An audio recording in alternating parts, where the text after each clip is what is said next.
manoloana izay firongatry ny fanondranana antsokosoko ny arem-pirenena izay dia nisy ny vidinana tampoka izay nataony tasika force izay nahitana ministera efatra teny amin'ny serana mpiara-manidina Ivato omaly ny alina ny fijerena ifotony ireo lesoka ahafahan'ireo mpanao trafika moa no antony izany raha ny fantatra. Tahina Rarson sy Christian Rakotondra Mangatrano mitondra antsika ny sary.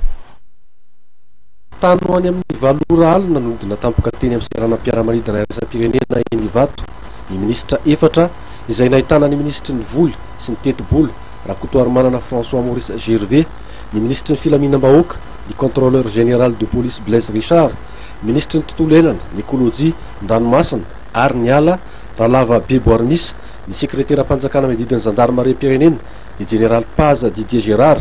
Novoatarin'ireo tompon'andraikitra tamin'izany ny fombafomba ny fepetritra samihafa mahakasika ny fisavana ety amin'ny serana mpiara-manidina Ivato. Maro ireo lesoka tsapan'izy ireo tao anatin'izany. Lesoka misy ny lesoka io moa zany io resaka hoe scanner ampiasainao io ohatrany hoe performance performant ihany mbola tena hojerena moa zany hoe inona tokoa ny anao anatin'izay ary amin'ny farany ary moa zany dia mbola misy ihany keo le hoe afaka miditra any zany raha misy passeur zany afaka miditra any dia miditra ho azy eo anatin'ny avion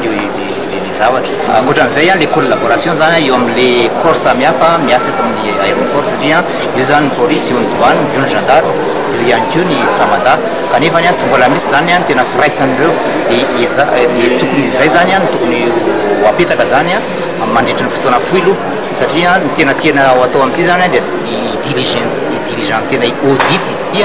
mba ahafahany auditeur indépendant mahita marina hoe inona avy fa ireo sy mba azoana mahita ny recommandation tokony atao zany zay tokony ho appliquena aingana fa mamparireo le situation fa zao ngamba ny tsy ho azo ekena ntsony amin'ny manaraka rehefa tena hita zany ny solution dia eo zany ny sensibilisena indrindraindrindra zany zay miasa rehetra ety mba tena hoe anao ny asa ny ara-dalàna marina fa mety hoe mipetraka amin'ny problème hoe motivation sotr'izay fa zany nge azo ijerevany zany rehefa tena ilainy fa zay natao hoe tokony hisy le tena collaboration zany eo amin'ny mpiasa ety zany na ny samada na ny douane moa indrindrindrindra zay tena tokony andraikitra anatin'izay na ny solitena ny élément avy amin'ny ministère ny environnement sy ny police ny gendarme zany. Manoloana an'ireo lesoka ireo dia efa nisy ny fepetra izay noraisin'ny fitondram-panjakana foibe isan'izany ny fiarah-miasa eo amin'ny ministera efatra eo ihany koa ny fiarah-miasa eo amin'ireo sampanara samihafa misahana ny sistany. Ilaina mihitsy zany ny fiarah-miasa amin'ireo tompon'andraikitra isatokajiny avy amin'ireo ministera